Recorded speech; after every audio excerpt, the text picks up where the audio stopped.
Graça e paz, irmãos. Boa noite a todos. A intenção sincera para essa noite era falar algo a respeito dos filhos de Corá.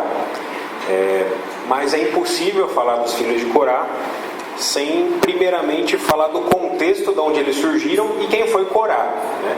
Então vamos nos deter essa noite sobre Corá e aquele caso conhecido na Bíblia e o que isso pode trazer para nós nos nossos dias. Na realidade tem muito a ver com os nossos dias. Então, pedir para os irmãos abrir as Bíblias no livro de Judas, penúltimo livro da Bíblia. Nós vamos ler juntos o verso 11 e depois do verso 20 ao final do livro. Epístola de Judas, verso 11, depois a gente pula para o 20 e vai até o final.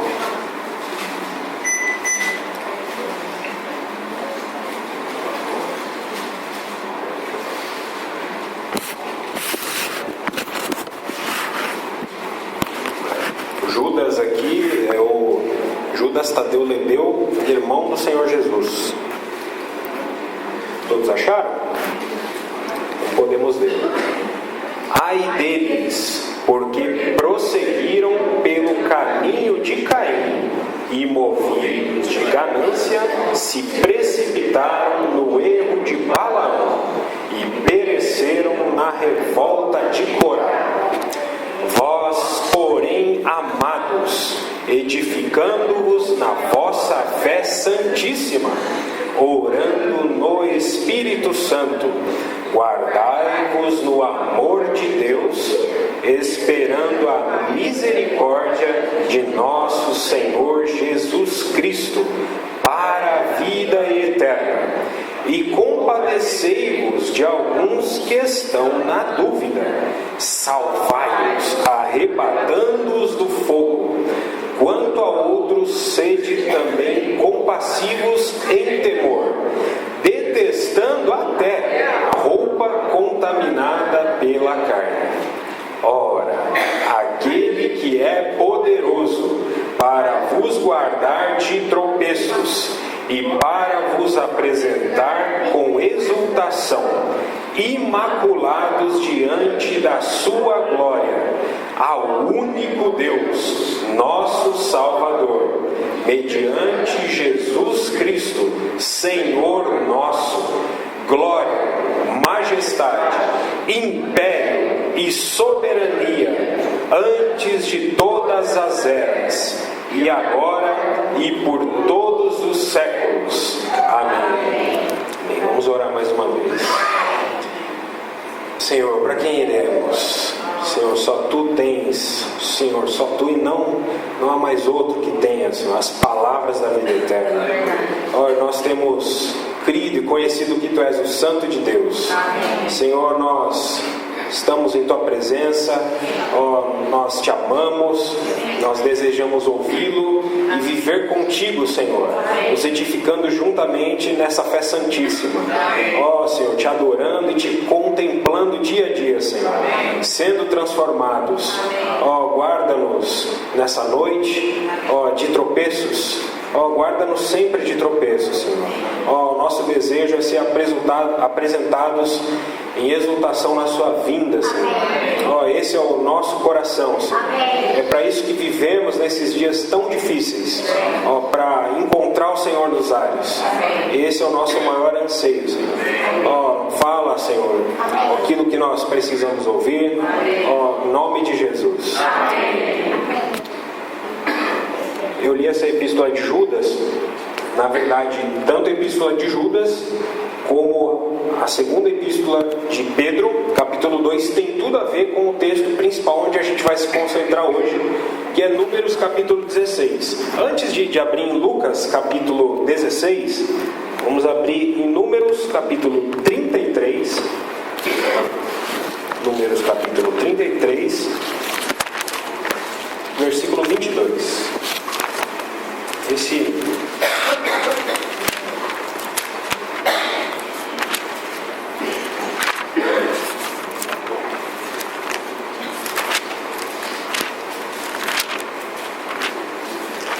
Números 33, versículo 22. Partiram de Rissa e acamparam-se em Quelata. Esse capítulo 33, ele fala das 42 jornadas do povo de Israel no deserto. O povo de Israel, como a gente conhece a história, povo que viveu muitas coisas ali nessa peregrinação. Não foi fácil o que eles passaram. E a gente chega justamente nessa 19ª jornada. É uma jornada que é em Quelata. Eu vou falar o que é Quelata ainda. E essa jornada foi a mais terrível das 42 jornadas do povo de Israel no deserto. Então, Quelata, ela significa assembleia, mas não num sentido positivo, num sentido negativo. Significa assembleia desordenada. Ou ainda significa assembleia de sedição ou assembleia de motim. Tem um outro significado ainda para Quelata, que é agulheiro. Um agulheiro, né? Uma agulha junto da outra. Então, foi mais ou menos isso o que aconteceu ali nesse episódio. Então, agora sim a gente pode abrir em Números 16. Tudo isso que aconteceu em Números 16 foi o que aconteceu em Quelata. Dessas 42 jornadas do povo de Israel no deserto. Só para situar algumas coisas do contexto que aconteceram antes deles chegarem em Quelata. Eles já tinham visto a água da rocha, já tinham comido maná, chamado maná de pão vivo, estavam jornadeando, e aí chegaram diante da boa terra. Deus mandou lançar os espias, e eles voltaram com aquele relato covarde, né? 10 espias.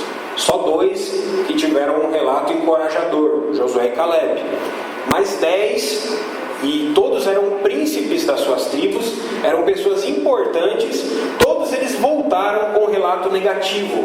E a partir daí, Deus determinou que aquela geração não entraria na terra, não entraria na boa terra. Então o povo de Israel estava numa situação ali de extremo desânimo, emocionalmente estavam abalados, ainda porque outra coisa aconteceu antes de Quelata. Eles se decidiram por si só, alguns líderes ali, e já que a sentença dada por Deus era que eles não entrariam, eles falaram: não, nós vamos tomar a dianteira aqui, vamos tentar agora entrar. Foram lá, atravessaram, apanharam dos gigantes, retornaram. E aí você tem outros cenários ainda. Moisés tinha dado a lei, falou a respeito do sábado, e uma pessoa foi, e isso é muito interessante, uma pessoa foi no sábado e cortou lenha ainda no sábado. No sábado não podia fazer esforço algum, cortou lenha ainda, suou ali para cortar lenha. E esse foi um dos casos, um dos únicos casos onde houve morte como sentença para aquele cara que cortou lenha no sábado. E qual a mensagem que ele passou isso? Moisés tinha acabado de passar a mensagem a respeito do sábado, e ele vai e tinha ouvido a mensagem, ainda assim, de maneira explícita, diante de todo mundo, ele vai cortar lenha no sábado. Então, uma mensagem ali de rebelião. A gente vê que o povo ali não estava muito contente diante de tudo aquilo que estava acontecendo. E Deus ainda tinha decretado, né? Essa geração que saiu do Egito não vai entrar na terra, mas a nova geração que vocês disseram que ia perecer no deserto, são eles que vão entrar na boa terra. Então isso foi Quelata, né? E então a gente tem todo esse cenário emocional ali, todo mundo emocionalmente abalado. Esse é o cenário propício para que apareçam algumas pessoas ali. Vamos ali para o capítulo 16, a gente vai se deter nele. Vou ler o capítulo 16 inteiro, depois a gente comenta versículo por versículo. Corá, filho de Izar, filho de Coate, filho de Levi, tomou consigo a Datã e a Abirão, filhos de Eliabe, e Aon, filho de Pelete, filhos de Ruben. Levantaram-se perante Moisés com 250 homens dos filhos filhos de Israel, príncipes da congregação, eleitos por ela, varões de renome, e se ajuntaram contra Moisés e contra Arão e lhes disseram: basta, pois que toda a congregação é santa, cada um deles é santo, e o Senhor está no meio deles. Por que, pois, vos exaltais sobre a congregação do Senhor? Tendo ouvido isto, Moisés caiu sobre o seu rosto, e falou a Corá e a todo o seu grupo, dizendo: amanhã pela manhã o Senhor fará saber quem é dele, e quem é o santo que ele fará chegar a si. Aquele a quem escolher fará chegar a si. Fazei isto: tomai vós incensários, Corá e todo o seu grupo, e pondo fogo neles amanhã, sobre eles deitai incenso perante o Senhor, e será que o homem a quem o Senhor escolher, este será o santo. Basta-vos, filhos de Levi. Disse mais Moisés a Corá: ouvi agora, filhos de Levi, acaso é para vós outros coisa de somenos que o Deus de Israel vos separou da congregação de Israel, para vos fazer chegar a si, a fim de cumprirdes o serviço do tabernáculo do Senhor, e estardes perante a congregação para ministrar-lhe, e te fez chegar Corá e todos os teus irmãos, os filhos de Levi contigo? Ainda também procurais o sacerdócio? Pelo que tu e todo o teu grupo juntos estáis contra o Senhor, e Arão, que é ele, para que murmureis contra ele? Mandou Moisés chamar a Datã e a Abirão, filhos de Eliabe. Porém eles disseram: não subiremos. Porventura é coisa de somenos que nos fizeste subir de uma terra que mana leite e mel, para fazer-nos morrer nesse deserto, senão que também queres fazer-te príncipe sobre nós? Nem tampouco nos trouxeste a uma terra que mana leite e mel, nem nos deste campos e vinhas em herança. Pensas que lançarás pó aos olhos destes homens? Pois não subiremos. Então Moisés irou-se muito e disse ao Senhor: não atentes para a sua oferta, nem um só jumento levei deles, e a nenhum deles fiz mal. Disse mais Moisés a Corá: tu e todo o teu grupo, ponde-vos perante o Senhor, tu e eles, e Arão amanhã. Tomai cada um o seu incensário, e neles ponde incenso, trazei-o, cada um o seu, perante o Senhor. 250 incensários, também tu e Arão, cada qual o seu. Tomaram, pois, cada qual o seu incensário, neles puseram fogo, sobre eles deitaram incenso, e se puseram perante a porta da tenda da congregação com Moisés e Arão. Corá fez ajuntar contra eles todo o povo à porta da tenda da congregação. Então a glória do Senhor apareceu a toda a congregação.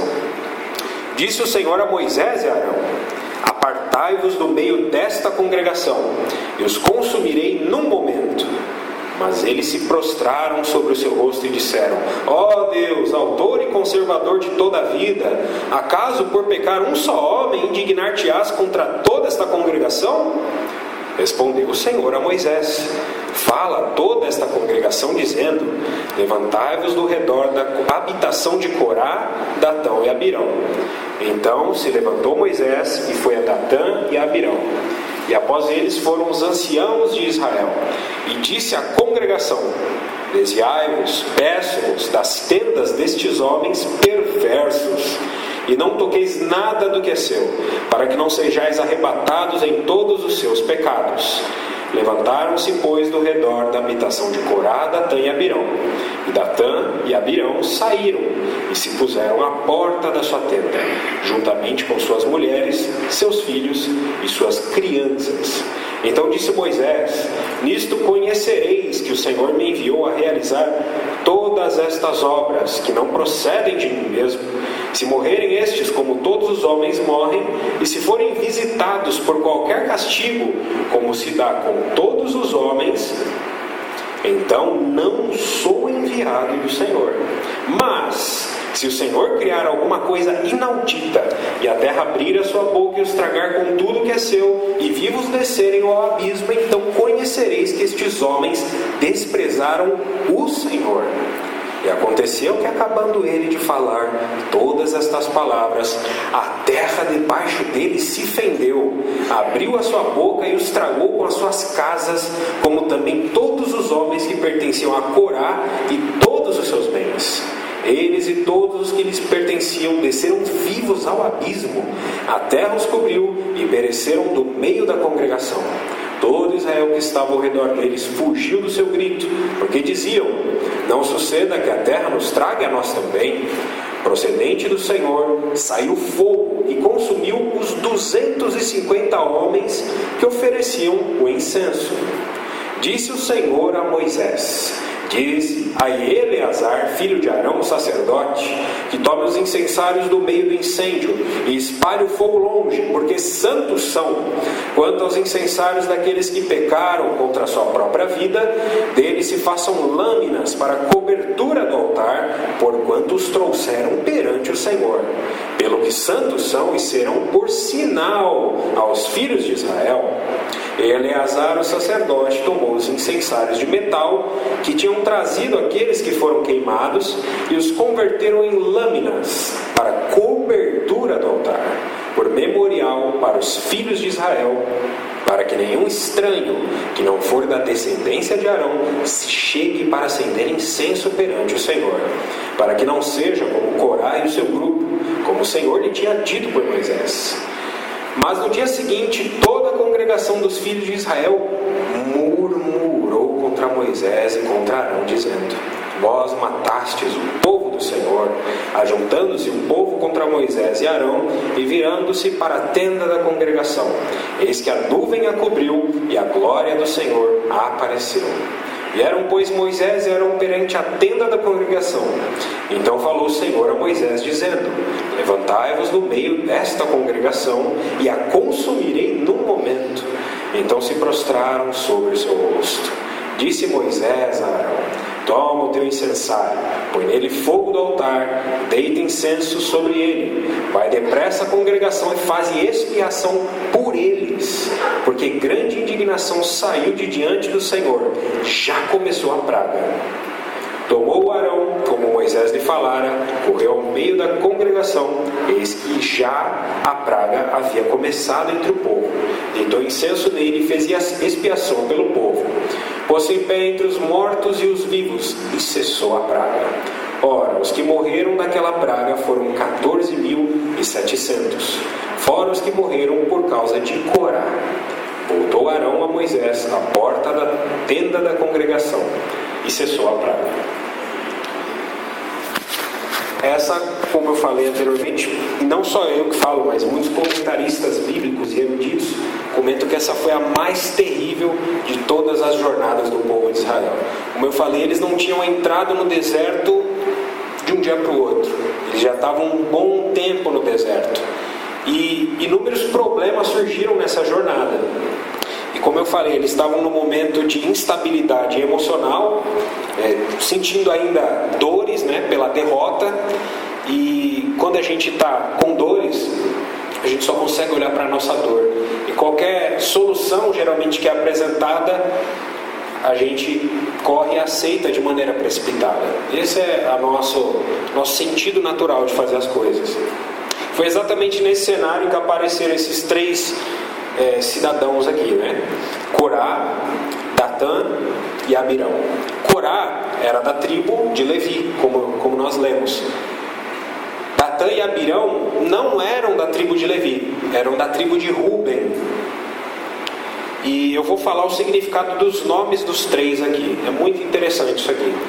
O nome Corá significa calvície. É interessante isso. Até aquele pessoal que faz aqueles estudos da personalidade humana baseado nos traços corporais, geralmente relacionam, claro que isso é um conjunto completo, não os irmãos calvos aí me perdoem, mas geralmente se diz que pessoas que têm calvície, elas têm um desejo de liderança, um desejo inato de liderança. É claro que é todo conjunto que eles analisam aí, e claro que nós nos deixamos guiar pela palavra de Deus, mas é interessante.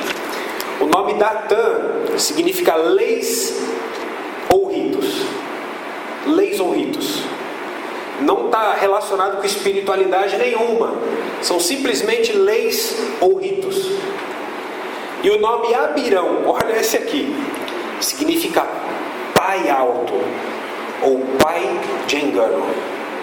Pai alto ou pai de engano. E juntou os três aqui de uma vez, né? Corá, como eu falei, ele era da tribo de Levi.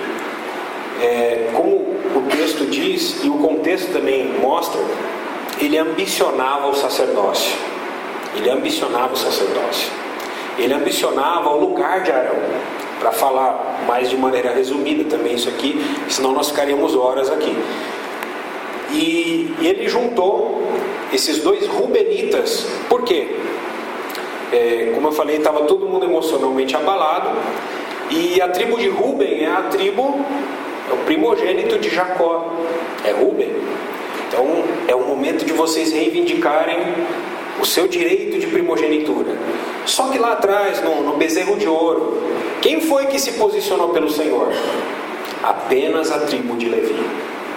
Deus já havia determinado que a tribo de Levi ficaria responsável pelo serviço do Senhor no tabernáculo e a casa de Arão, mais especificamente, com o sacerdócio.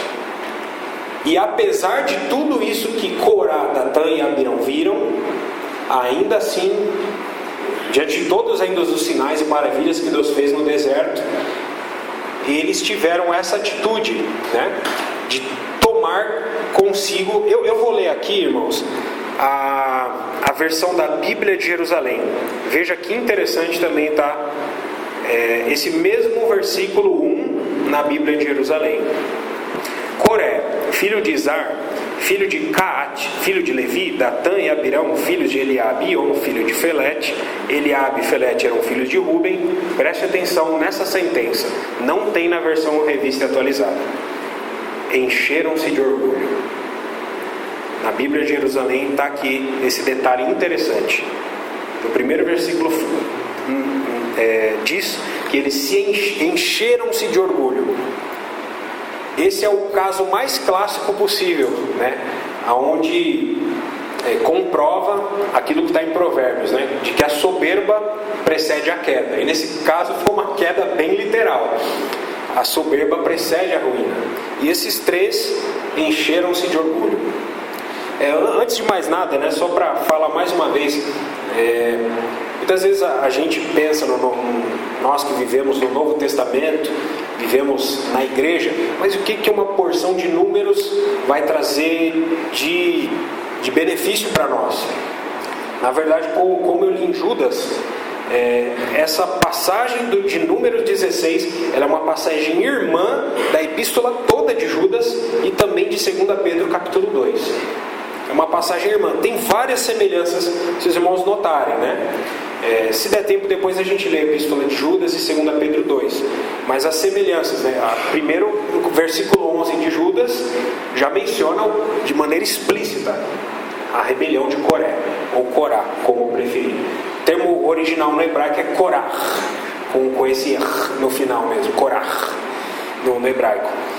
E ele menciona isso, e também menciona o abismo, né, onde anjos foram precipitados, e ele compara, né, aqueles anjos que caíram a esses cidadãos aqui que caíram. E se Judas, irmão do Senhor, falou, né, ai deles, falando de pessoas que entraram, se infiltraram no meio da igreja e caíram, né, no mesmo caminho de Caim, na ganância de Balaão, na contradição ou na revolta de Corá. Ele contradisse a Deus, Corá.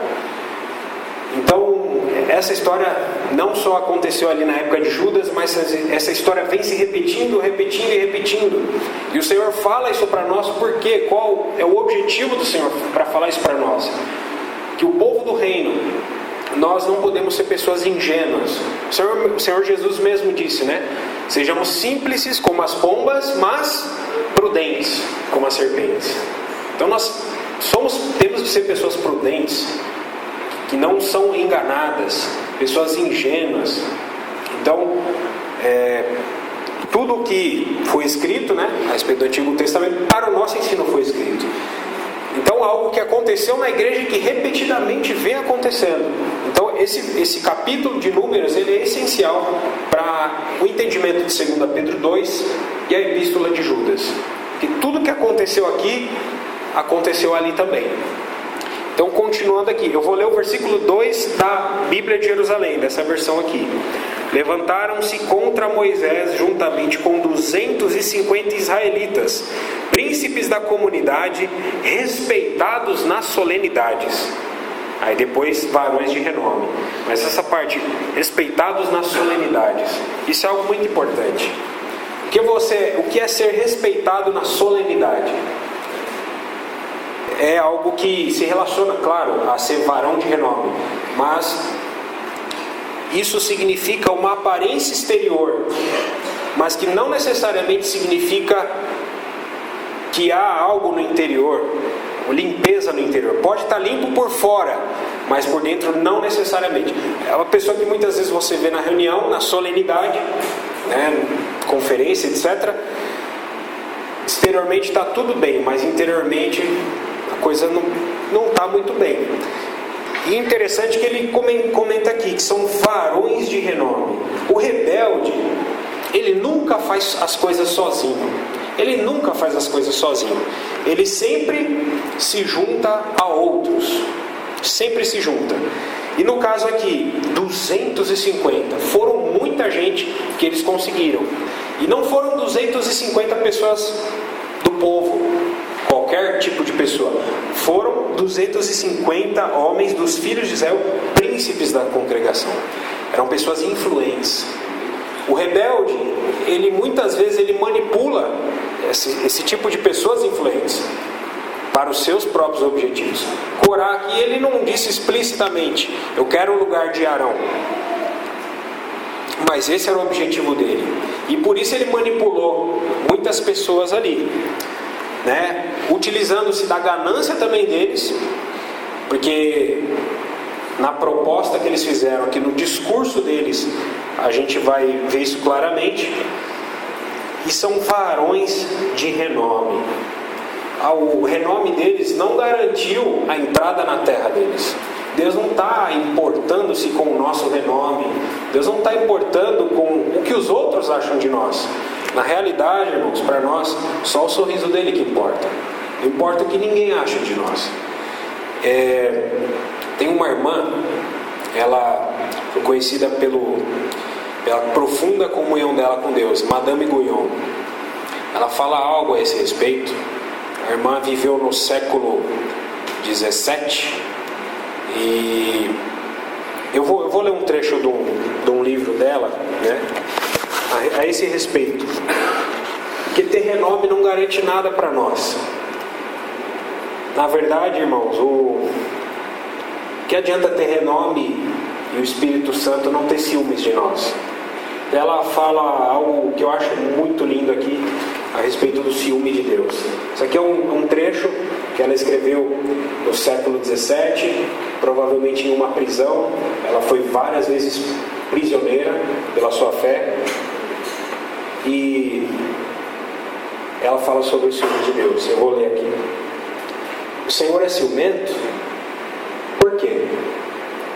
Uma das razões é que existe um número pequeno de pessoas que se consagram a Ele sem nenhuma reserva. São tão poucas que Ele não quer ter rivais, mas as almas divididas lhe dão um prazer muito restrito.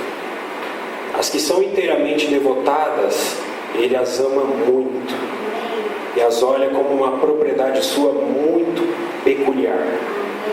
Ele exerce todos os seus direitos sobre elas e o faz sem interferir na sua liberdade de vontade, pois elas se abandonam voluntariamente e de coração aberto. Por isso, ele tem ciúmes dessa espécie de cristãos. Por isso, não se atenham aos seus defeitos. Eles são escolha sua e estão trancados na parte mais interior do seu coração. Há ainda uma outra coisa curiosa. Deus não permite que eles sejam vistos pelos olhos curiosos de um mundo que não os aprova. A grande maioria deles fica escondida. Irmãos, eu não consigo ler isso aqui sem me emocionar, porque o mais importante para Deus é nós vivemos essa vida que o agrada,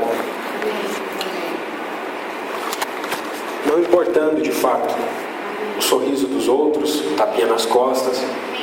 Muitos hoje estão servindo para ter renome. Muitos hoje fazem campanhas evangelísticas para alcançarem esse renome. Mas que adianta isso? E que adianta sermos vistos diante dos homens e naquele dia diante de Deus Ele dizer, como lá em Mateus 7, não vos conheço, você não foi íntimo meu. Irmãos, essa irmã tinha muita profundidade com o Senhor, muita profundidade mesmo. Ela escreveu ainda um cântico, amo ao Senhor, mas não com o meu amor, pois nada tenho a dar. Sim, amo a ti, mas teu é todo amor, só nele vou andar. Sou como nada, e é meu prazer, por ti esvaziado e ganho ser. O que os teus precisam, só tu és, e não há outro além. De toda a bênção, a morada és, de ti as bênçãos vêm. Fonte de vida, graça a jorrar, és nosso centro, manancial e lar. Bom, eu fico muito emocionado com esse grau de comunhão que essa irmã teve. E ela desejava de fato não ser ninguém, só estar aos pés do Senhor, não ter reconhecimento algum aqui nessa terra. Então vamos continuar para o texto, senão eu não vou sair disso aqui. Se ajuntaram contra Moisés e contra Arão, disseram. Você vê que o rebelde ele nunca vai sozinho, ele sempre vai com os outros, ele é covarde. Basta, pois que toda a congregação é santa, cada um deles é santo, e o Senhor está no meio deles. Porque pois vos exaltais sobre a congregação do Senhor? Irmãos, esse discurso é um discurso cheio de sofisma, porque ele tem meias verdades, mas toda meia verdade é uma completa mentira. Toda meia verdade é uma completa mentira. Quais são as verdades aqui? Toda congregação é santa? É. O Senhor está no meio deles? É. Por que, pois, vos exaltais sobre a congregação do Senhor? Epa, está errado. Eles aqui, por que eles se... O texto mesmo diz, o texto inspirado diz que eles se revoltaram contra o Senhor. Contra o Senhor. Aparentemente aqui eles se revoltaram contra Moisés e Arão. E eles querem dar a entender de que tudo que aconteceu, tudo tem a ver com Moisés e Arão. Foi Moisés, esse Moisés que tirou a gente do Egito. E ainda depois fala, ele compara o Egito a uma terra que mana leite e mel. Ele diz que Moisés e Arão que fizeram tudo isso para que eles morressem nesse deserto. E na realidade, quem foi que elegeu Moisés e Arão para esse serviço? Foi Deus. No chamamento de Moisés na sarça ardente, o que o Senhor falou para Moisés? Tira a sandália dos teus pés, o lugar onde você está é santo. E Moisés falou: Senhor, eu sou pesado de língua. E o Senhor confirmou, através de muitos sinais, essa eleição de Moisés para este serviço, de libertar o povo de Israel do deserto. É interessante ali que quando ele fala toda a congregação é santa, esse termo santo no hebraico é kadosh. É uma palavra forte, que significa pureza e santidade a nível extremo, ou igual, E eles se revoltaram contra a eleição de Deus. Foi Deus que elegeu Moisés e Arão. Deus já tinha falado isso. E toda vez na palavra de Deus, na Bíblia, que está falando algo a respeito de eleição, me perdoe os irmãos calvinistas, mas está tudo relacionado a serviço. Eleição e predestinação está relacionado a serviço específico, não relacionado à salvação. Calvino e também Armínio, eles não viram a diferença entre salvação e galardão. Então, eles relacionaram contextos de eleição com salvação, né? Então, Calvino criou um Deus arbitrário que elege alguns para o céu e outros para queimar. Independente de Deus, é soberano. Mas a eleição na Bíblia está falando a respeito de serviço. E o Novo Testamento deixa isso muito mais claro para nós, né? Deus elegeu, por exemplo, uma nação, Israel, para quê? Para ela ser um exemplo para todas as outras nações. Deus poderia ter elegido, predestinado qualquer outra nação, mas Deus escolheu Israel para um serviço. Deus escolheu Moisés, Deus escolheu Paulo, Deus predestinou esse tipo de pessoas para serviço. No Novo Testamento, nós temos ali em 1 Coríntios, Paulo falando, né? Porventura são todos apóstolos? Porventura são todos profetas? São todos mestres? São todos profetas? Tem todos dons de curar? Não. Deus dispôs os membros do corpo como quer, da maneira que Ele quer, para que não haja divisão no corpo. Cada um tem a sua função no corpo de Cristo. Cada um de nós tem a sua função. Deus nos escolheu, nos predestinou, nos elegeu para uma função específica. O problema surge quando, como Corá aqui, nós olhamos para o lado, né, e queremos a função do outro irmão. Queremos subir, né? Nosso pensamento é subir. Mas na verdade nós temos a nossa função. Se nós exercermos a nossa função de maneira correta, dentro daquilo que Deus determinou, há edificação. Mas quando nós queremos a função do outro, aí há destruição, tanto da nossa como para o corpo inteiro. E é mais ou menos isso que aconteceu aqui. Corá, ele queria a função de Arão. Corá, ele tinha a função, e a função dele era muito importante. Muito importante. Ele servia no tabernáculo. Mas vamos continuar aqui no versículo 3, né? Então, esse discurso aqui de Corá, né? Esse discurso de sofisma, esse discurso colaria hoje? Ou ele cola bastante? Ele funciona bastante ainda nos dias de hoje, né? Discurso de dizer, todo mundo é filho de Deus, todo mundo é igual, não tem diferença entre nós, tá tudo certo, não precisa atingir nenhum requisito. Não é bem assim. Serviço espiritual a Deus tem regras, Deus tem limites na sua casa. Nós temos um caso anterior que aconteceu com Nadab e Abiú. Eles ofereceram fogo estranho e foram consumidos. Porque o nosso Deus é santo. Amém. Nós servimos a um Deus santo. Amém. Nosso Deus não é comum. Então, o serviço a Ele também não é comum. Então, não é todo mundo que é filho de Deus, não é bem assim. Mas a todos quantos o receberam, deu-lhes o poder de serem feitos filhos de Deus. Aqueles que nasceram segundo o seu nome, que creem no seu nome. Não foram da vontade do sangue, da vontade da carne, nem da vontade do homem, mas de Deus. Então esse discurso cola muito ainda hoje, né? Discurso de democracia. No caso aqui não seria nem democracia, seria uma carnocracia. E versículo 4: tendo ouvido isto, Moisés caiu sobre o seu rosto. Olha a reação de Moisés.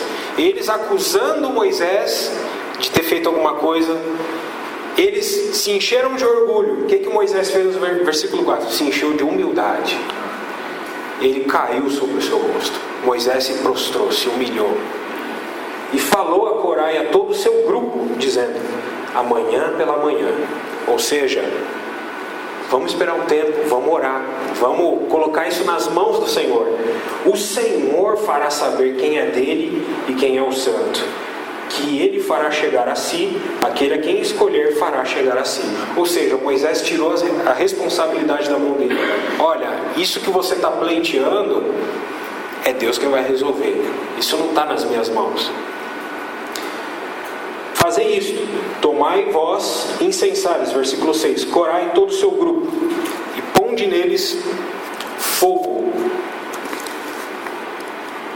Neles amanhã, sobre eles deitar incenso perante o Senhor. E será que o homem a quem o Senhor escolher, este será o santo. Basta-vos, filhos de Levi. Interessante aqui que no versículo 7 ainda, tem uma outra sentença no texto original que fala que vós vos atarefais demais sobre si. No versículo 7 ainda. Isso está no texto original. Ou seja, eles estavam querendo fazer muitas coisas. Eles não entraram na terra, já tinha dado a sentença sobre eles, e eles estavam querendo se atarefar demais. Eles estavam querendo mostrar algo que eles não eram ali. E o que isso demonstra para nós, né? É um ativismo religioso. E a gente falou, os três ali, né? Tem o pai alto, ou o pai de engano, tem o leis ou ritos, e o calvo, ou calvície ali. Outro significado do nome de Corá também é gelado. Significa gelado também. Ou frio. Frio, mas no sentido de bem gelado. Então, eles estavam se atarefando demais sobre si, né? É um ativismo religioso. Ó, irmãos, hoje no nosso mundo, de 500 anos para cá, desde que a Idade Média teve os seus dias contados, Deus saiu do centro e o homem entrou no centro. Tudo entrou num ritmo alucinante. Alucinante, aonde, como eu falei, o homem se tornou o centro. E como Deus era o centro, agora o homem, como é o centro, ele precisa cada vez mais fazer atividades para aplacar a sua consciência, ao ponto de o homem chegar um dia e dizer: eu sou Deus. E é isso que tem se pregado por aí. Você é Deus. Você tem um Deus dentro de si. Você pense positivo, que você tem um Deus dentro de si. E é isso que tem sido ensinado. Mais do que isso, com a imprensa, mais adiante com o iluminismo, e isso tornou cada vez pior as coisas para quem quer ter Deus no centro. E hoje nós vivemos realmente num ritmo totalmente alucinante, ao ponto de hoje nós pensarmos como máquinas e sermos exigidos até nosso serviço como máquinas. Temos sido instruídos a pensar em janelas, como o nosso computador, né? A gente abre uma janela, a janela não sei o que, depois abre outra janela, outra janela, e a gente vai pensando em janelas. Mas Deus, Ele requer exclusividade. Para nós nos achegarmos à presença de Deus, nós precisamos fechar todas as janelas, porque nosso Deus é santo. E Ele requer exclusividade da parte de nós. Então nós somos, o ser humano tem cada vez mais se fundido à máquina. Temos se desumanizado. Há um ano atrás, teve um jogador, né, de futebol, Cristiano Ronaldo. Ele já tinha conquistado tudo pelo seu antigo clube, Real Madrid. E 7 vezes, quer, né, tem desejo de ser 7 vezes o melhor do mundo. Se eu não me engano, ele tinha conseguido a 5ª. Alguns irmãos me corrigem se eu estiver errado. E ele estava muito bem no seu clube, fazendo mais gols do que o número de jogos, e um jogador assim recebendo muito dinheiro, e ainda assim ele estava insatisfeito, né? E ele saiu do time dele, e o discurso dele quando ele saiu é o seguinte: o presidente da equipe acha que eu sou uma máquina. Eu não sou uma máquina, eu sou um ser humano. Eu senti falta de que ele me tratasse como um ser humano. Ele achava que eu era uma máquina. E por isso ele saiu da equipe dele. E a equipe dele, a gente sabe que teve para quem acompanha futebol, teve uma caída bem feia, né? Agora começou a melhorar de novo e ele foi para outra equipe. Mas a gente vê esse padrão acontecendo. O ser humano tem se unido à máquina. E nós temos nos desumanizado, porque cada vez mais o homem quer atender aquela antiga proposta da serpente no jardim: sereis como Deus. E cada vez mais essa tem sido a norma no nosso mundo, né? E outra coisa aqui, né, desse falso discurso de democracia aqui, de Corá, Datã e Abirão, eles já tinham ouvido a lei do Senhor, determinando que Moisés e Arão tinham sido eleitos. Mas por que eles fizeram esse discurso aqui? É muito semelhante ao discurso de um satanista. Eu vou dizer para os irmãos, ele foi o maior satanista do século XX. E tudo em Hollywood, e na mídia, em músicas, tem sido perpetrado com os ensinamentos dele. O nome dele é Edward Alexander Crowley. Ele foi filho de pastores que se reuniam nos Irmãos Unidos, por incrível que pareça. E os pais falavam com ele de maneira bastante ríspida na infância. Quando ele errava, falavam: você é a besta, você é uma besta. Toda vez que ele errava alguma coisa: você é uma besta, filho. Ao ponto dele se revoltar e falar: ó, eu sou a besta mesmo, sou a besta do Apocalipse. E esse homem foi tão perverso, mas tão perverso, que eu não vou citar as coisas que ele fez aqui, mas eu vou citar apenas uma frase dele, que é a máxima que está por trás de todos esses ensinamentos que a gente vê hoje em dia em tudo. A máxima dele e do satanismo moderno é: faz o que quiseres, e isso é o todo da lei. O amor é a lei, amor sob vontade. Então, ou seja, tem pregado-se hoje por aí, inclusive no meio cristão, que o amor é Deus. Deus é amor, mas o amor não é Deus. Percebe a mudança, a diferença? E hoje tem se aceitado qualquer coisa. Não, qualquer um pode servir a Deus, tem se dado servido de qualquer maneira. Existe uma numerolatria no meio cristão, né? Então faça de tudo, estratégias carnais que atraem pessoas carnais. E no meio cristão hoje em dia, com essa numerolatria, desejo de aumentar em número, esse desejo, talvez como de Corá, Datã e Abirão, de ser alguém, de liderar algo, de mostrar para os outros que é alguém, de ser esse rebelde. Todo rebelde, ele tem um problema com orgulho e um problema com inveja. Todo rebelde. Então tem-se esse anseio por liderança.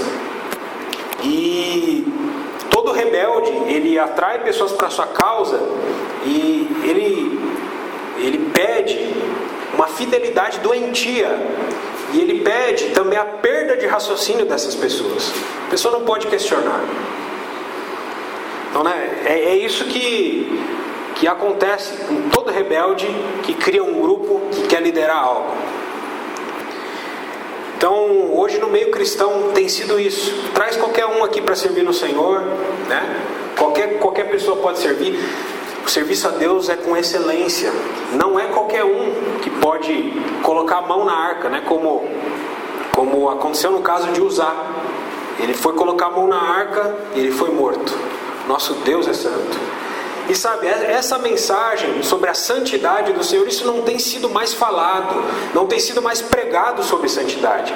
Como eu falei, tem sido pregado esse falso amor, é um amor que você ama do jeito que você quiser, você faz tudo de acordo com a sua vontade, o importante é você estar feliz. É esse o discurso. Mas na casa de Deus há regras. Deus nos colocou regras para que nós os servamos de maneira adequada. Se alguém me ama, guardará a minha palavra. Não é simplesmente declarar: Senhor, eu te amo, mas de fato é guardar a palavra do Senhor. Então esse discurso cola muito, né? Um discurso de igualdade, de que você pode tudo. Então, continuando aqui no versículo, né? Disse mais Moisés a Corá: ouvi agora, filhos de Levi, a casa é para vós outros, coisa de somenos, que o Deus de Israel vos separou da congregação de Israel, para vos fazer chegar a si, a fim de cumprirdes o serviço do tabernáculo do Senhor, e estardes perante a congregação para ministrar-lhe. Ou seja, eles tinham uma função, mas eles não estavam satisfeitos com a sua função. Isso lembra aquele arcanjo que caiu, né? Nos lembra o inimigo. Ele não estava satisfeito com a sua posição e ele quis subir e ser igual a Deus. Então é tão perverso isso no coração de Corá, né? E te fez chegar, Corá, e todos os teus irmãos, filhos de Levi, contigo. Ainda também procurais o sacerdócio? Pelo que tu e todo o teu grupo juntos estáis contra o Senhor. E Arão, que é ele, para que murmureis contra ele? Mandou Moisés chamar Datã e Abirão, filhos de Eliabe. Porém eles disseram: não subiremos, porventura é coisa de só menos. Olha aqui o coração deles onde estava. Que nos fizeste subir de uma terra que mana leite e mel. A que terra que eles estão se referindo aqui? Ao Egito. O coração deles estava no Egito. E o que é ter o coração no Egito? Como a gente conhece, nosso coração ele tem 4 partes: mente, vontade, emoção, consciência. O coração deles estava no Egito, a mente deles pensavam no Egito, a vontade deles era de estar lá, e eles tinham desejos, anseios pelos pepinos do Egito e etc. A consciência deles já estava cauterizada, apesar de tudo aquilo que Deus tinha feito. Para alguém dizer isso, para fazer-nos morrer nesse deserto, senão que também queres fazer de príncipe sobre nós? Que perversidade. E aí ele continua aqui, versículo 14: nem tampouco nos trouxeste a uma terra que mana leite e mel, nem nos destes campos e vinhas em herança. Pensas que lançarás pó aos olhos destes homens? Pois não subiremos. Então Moisés irou-se muito e disse ao Senhor: não atentes. Olha, o homem mais manso da terra se irou. Nenhum só jumento levei deles, e nenhum deles fiz mal. Ou seja, acusaram até Moisés de enriquecimento ilícito. Disse Moisés a Corá: tu e todo o teu grupo, ponde-vos perante o Senhor, tu e eles e Arão amanhã. Tomai cada um o seu incensário, e neles ponde incenso. Trazei-o cada um o seu perante o Senhor, 250 incensários. Também tu e Arão. Incensário aqui seria para nós a oração. Também tu e Arão, cada qual o seu. Tomaram, pois, cada qual o seu incensário. Neles puseram fogo. Sobre eles deitaram incenso e se puseram perante a porta da tenda da congregação com Moisés e Arão. Corá fez ajuntar contra eles todo o povo à porta da tenda da congregação. Então a glória do Senhor apareceu a toda a congregação. Ou seja, eles ousaram ir diante da porta da tenda da congregação, a Mishkan, e acabou, a glória do Senhor apareceu sobre eles. É uma coisa que foi se apertando, né? E olha só o que Moisés falou no 20: apartai-vos do meio desta congregação e os consumirei num momento. Mas eles se prostraram sobre o seu rosto e disseram: ó Deus, no original, ó Elohim, ó El, o Hashim de toda a carne, né? O que tem o fôlego de toda a vida. Elohim é um termo que significa o Deus Criador, denota que eles não tinham intimidade com o Senhor. Eles não clamaram a Yahvé, eles clamaram a Elohim. É o mesmo termo que está lá em Gênesis 1, né? O Elohim que criou os céus e a terra. Eles usaram esse termo, ou seja, eles não tinham intimidade com o Senhor. E aqui fala, né? Deus, autor e conservador de toda a vida, acaso por pecar um só homem, indignar-te-ás contra toda essa congregação? Respondeu o Senhor a Moisés: fala a toda essa congregação dizendo: levantai-vos ao redor da habitação de Corá, Datã e Abirão. E aí disse a congregação, no 26: desviai-vos, peço-vos das tendas desses homens. Ou seja, até das tendas deles, das coisas deles. A orientação era para sair até das tendas, juntamente com as suas mulheres, seus filhos e suas crianças. Então disse Moisés: nisto conhecereis que o Senhor me enviou a realizar todas essas coisas, essas obras, que não procedem de mim mesmo. Olha que interessante o que Moisés está falando. Aquilo que estava acontecendo não procedia dele. Ele falou: não é procedente de mim. Eu não estou fazendo ativismo religioso. Isso provém do Senhor. E o Senhor comprova isso. E ele, no 28, né? Outra versão diz: eu não fiz essas obras do meu coração. Ou seja, é o Senhor que fez tudo aquilo. E se você for perguntar para cada verdadeiro servo do Senhor sobre se ele gostaria de estar na posição onde está, geralmente você vai sempre receber uma negativa. Ele sempre é colocado lá por escolha do Senhor, né? Mas ele fala: ó, eu estou aqui porque o Senhor me capacitou, não é porque eu quis, porque eu escolhi. E na Idade Média sempre, e na igreja primitiva, havia esse conceito, né, de cada vez que iam chamar um irmão para ser bispo da igreja, isso nos primeiros séculos você vê com frequência, que sempre que os chamavam eles nunca aceitavam, muitas vezes ficavam anos até que persuadisse o irmão da necessidade que ele tinha que para servir, né? Hoje, se você chamar qualquer um, beleza, vamos lá, vamos arregaçar as mandas, vamos fazer atividade, vamos fazer ativismo. Irmãos, como podemos aprender nos nossos dias com os nossos irmãos quietistas? A Madame Guyon foi uma delas. Esses irmãos quietistas, eles não ousavam fazer coisas para o Senhor sem antes orar ao Senhor e ter uma confirmação do Senhor. Hoje faz tudo de maneira apressada para garantir resultados e faz já as coisas, né? Já tem-se a ideia e falar: o Senhor vai estar conosco, vamos orar aqui. Senhor, o Senhor está conosco. Não é bem assim a coisa. Não é uma questão de se o Senhor está conosco, a questão se nós estamos com o Senhor. O Senhor tem uma obra, a casa de Deus, a igreja é dele. Ele diz: eu edificarei a minha igreja. Ou seja, a edificação da casa de Deus é algo dele, é algo que ele mesmo edifica, e ele edifica com ele mesmo. Não é algo que nós podemos colocar as nossas mãos e fazer algo a esse respeito. Então é interessante até que a palavra aqui, né, que eu falei dessa jornada, quelata, que significa assembleia, é uma raiz de onde vem a palavra igreja, eclésia, né? E essa é uma palavra comum, que já era comum no mundo grego. E o nosso Senhor a utilizou ali em Mateus 16 para falar, né? Eu estabelecerei a minha igreja, a minha eclésia. Os gregos já se reuniam nas eclésias deles, para falar sobre política, para falar sobre várias coisas. Então você já tinha as igrejas dos gregos nesse sentido.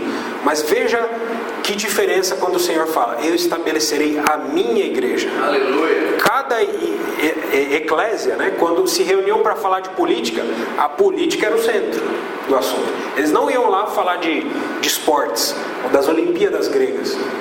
Eles iam falar de política, quando era eclésia política.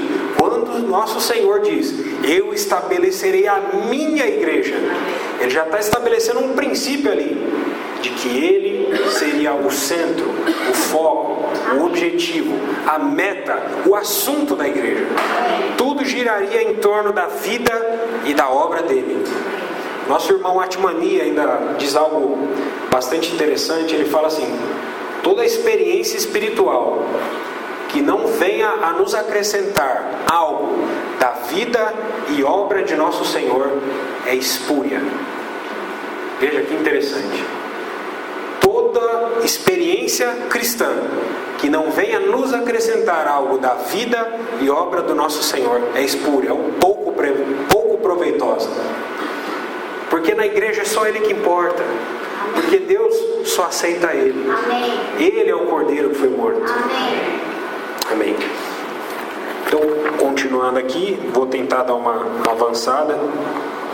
Ele menciona aqui, né, o caso deles, dá um sinal aqui deles não morrerem de maneira comum. E acontece ali que aí no versículo 31, né? E aconteceu que, acabando ele de falar todas essas palavras, a terra debaixo dele se fendeu, abriu a sua boca e os tragou com as suas casas, como também todos os homens que pertenciam a Corá e todos os seus bens. Eles e todos os que lhe pertenciam desceram vivos ao abismo. A terra os cobriu, pereceram do meio da congregação. Todo Israel que estava ao redor deles fugiu do seu grito, porque diziam: não suceda que a terra nos trague a nós também. Procedente do Senhor saiu fogo e consumiu os 250 homens que ofereciam incenso. Veja que interessante, que eles não morreram de uma forma comum. E assim Deus mais uma vez confirmou aquilo que era referente a Moisés e a Arão. E o aviso, né, para não ficar perto das tendas deles foi algo verídico, porque a gente vê que as casas também foram tragadas, os homens que pertenciam desceram vivos ao abismo. É um lugar literal, irmãos, lugar literal. Eles desceram vivos ao Sheol. Sheol, a habitação dos mortos, o mundo dos mortos. Mas, não obstante, depois de todo esse grande sinal, o que acontece no versículo 41? No dia seguinte, olha só, no dia seguinte, um dia só. Meu irmão, eu falo sincero com vocês, eu acho que se eu vejo um negócio desse, eu acho que eu tenho trauma pro resto da minha vida. Mas no dia seguinte, toda a congregação dos filhos de Israel murmurou contra Moisés e contra Arão, dizendo: ainda atribuíram a eles: vós matastes o povo do Senhor.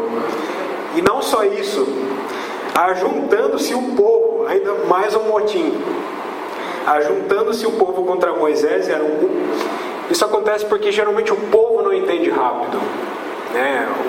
Eles foram seduzidos por esses varões de renome, né? Estavam confusos ali, já em dúvida sobre: será que Arão mesmo, Moisés, eles foram aqueles que Deus elegeu? E ainda se ajuntaram novamente contra eles. E virando-se para a tenda da congregação, eis que a nuvem a cobriu, mais um sinal do Senhor, e a glória do Senhor apareceu. Vieram, pois, Moisés e Arão perante a tenda da congregação. Então falou o Senhor a Moisés, dizendo: levantai-vos do meio dessa congregação e a consumirei no momento. Mais uma praga estava para vir ali, né? Negef, o nome, é uma ferida que Deus fez, um golpe. Isso no versículo 47. Olha que interessante, né? A questão dos incensários ali, pôs-se entre os mortos e os vivos. Moisés ainda, depois de tudo isso que aconteceu, ele ainda intercedeu por esse povo que se ajuntou contra ele, Moisés e Arão. E cessou a praga, versículo 48. Ora, os que morreram daquela praga foram 14.700, fora os que morreram por causa de Corá. Muita gente morreu por conta de uma simples rebelião, por um simples discurso que foi feito, seduzindo pessoas de renome, querendo instaurar que todos tinham um serviço igual na casa de Deus, querendo uniformizar todos. Todo mundo tem que servir tudo igualzinho. Não, cada um tem uma função no corpo de Cristo. Amém. Cada um de nós é importante. Amém. Na nossa função. Sim. Mas um discurso uniformizador, não foi nada, todo mundo é igual. Olha o que gerou. Gerou 14.700 mortos, fora os que morreram por causa de Corá. Voltou Arão a Moisés à porta da tenda da congregação e cessou a praga. Eu não sei quanto tempo ainda tenho, mas se ainda tiver um tempo, os irmãos... Tem uns 3 minutos. Vamos para 2 Pedro, capítulo 2. A gente vê como tudo encaixa. Todo esse cenário. Claro, não é impossível abordar com todos os detalhes possíveis aqui. Para quem quiser ver mais detalhes, inclusive sobre as jornadas do povo de Israel no deserto, as 42, eu recomendo o livro do irmão Gino e a Francesco. É o livro das jornadas, o livro das jornadas. Ele fala das 42 jornadas do povo de Israel com detalhes. Vai uma por uma e mostra como há inúmeras lições para a nossa vida cristã e mostra etapas, né, do nosso crescimento espiritual. Então, 2 Pedro capítulo 2.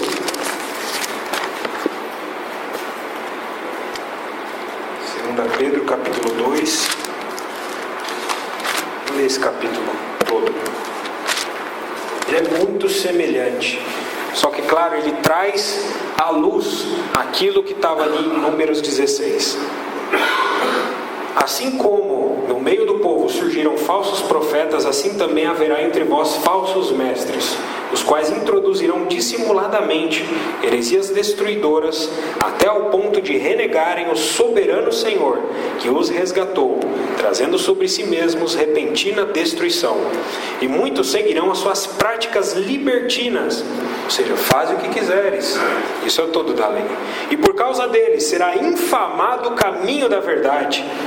Também movidos por avareza, farão comércio de vós com palavras fictícias, Para eles o juízo lavrado há longo tempo não tarda e a sua destruição não dorme.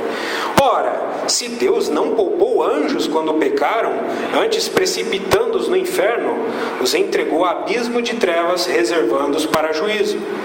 Uma figura daquilo que aconteceu lá, da terra se abrir.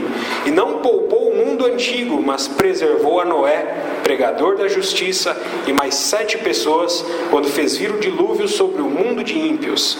E reduzindo a cinzas as cidades de Sodoma e Gomorra, ordenou-os à ruína completa, tendo-as posto como exemplo a quantos venham a viver impiamente. E livrou o justo Ló, afligido pelo procedimento libertino daqueles insubordinados.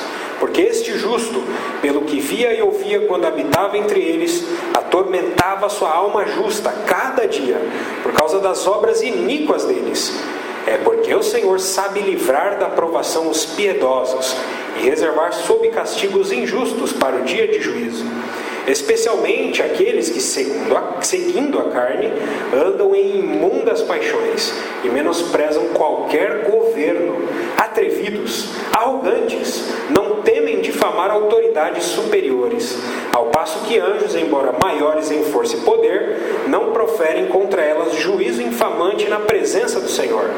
Esses, todavia, como brutos e irracionais, naturalmente feitos para presa e destruição, falando mal daquilo em que são ignorantes, na sua destruição também hão de ser destruídos, recebendo injustiça por salário da injustiça que praticam, considerando como prazer a sua luxúria carnal em pleno dia, quais nódoas e deformidades, eles se regalam nas suas próprias mistificações, enquanto banqueteiam junto convosco, tendo os olhos cheios de adultério, insaciáveis no pecado, engodando almas inconstantes, tendo o coração exercitado na avareza, filhos malditos, abandonando o reto caminho se extraviaram, seguindo pelo caminho de Balaão, filho de Beor, que amou o prêmio da injustiça, recebeu porém castigo da sua transgressão, a saber, um mudo animal de carga, falando com voz humana, refreou a insensatez do profeta.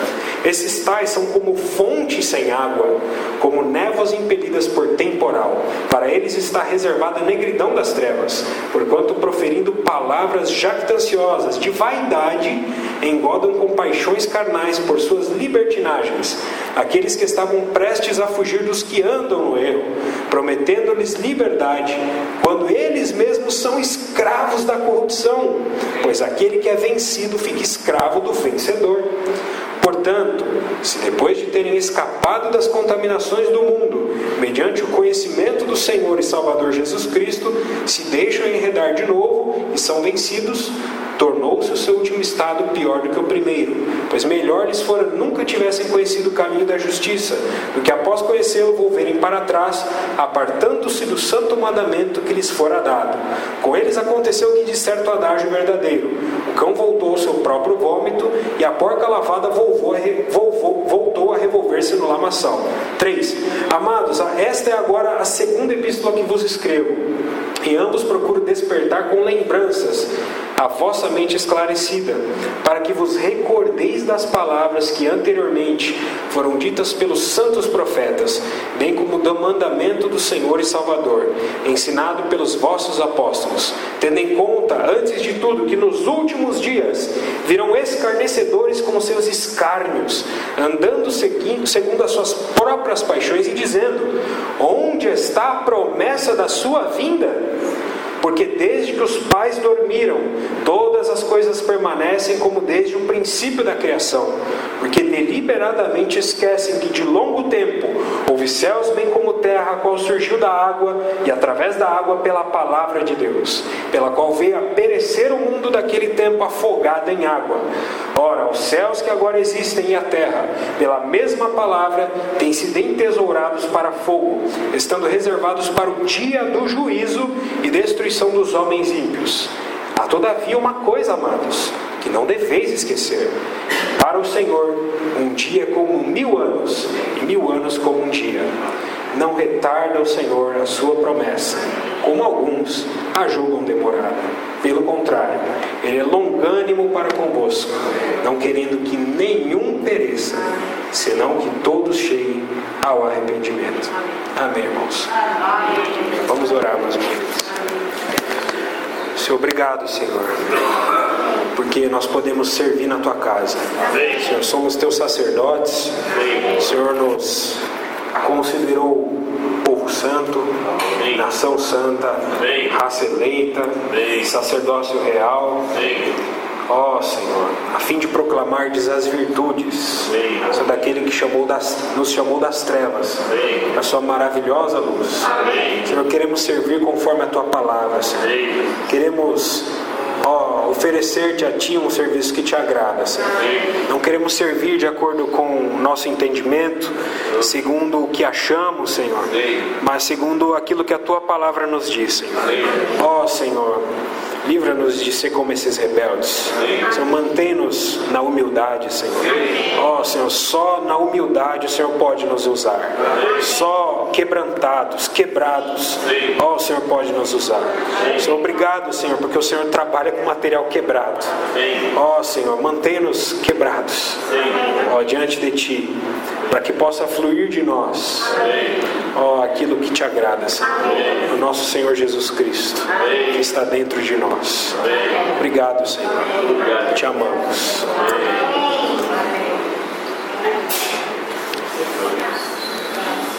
Amanhã, às 9 horas, com a graça de Deus, estaremos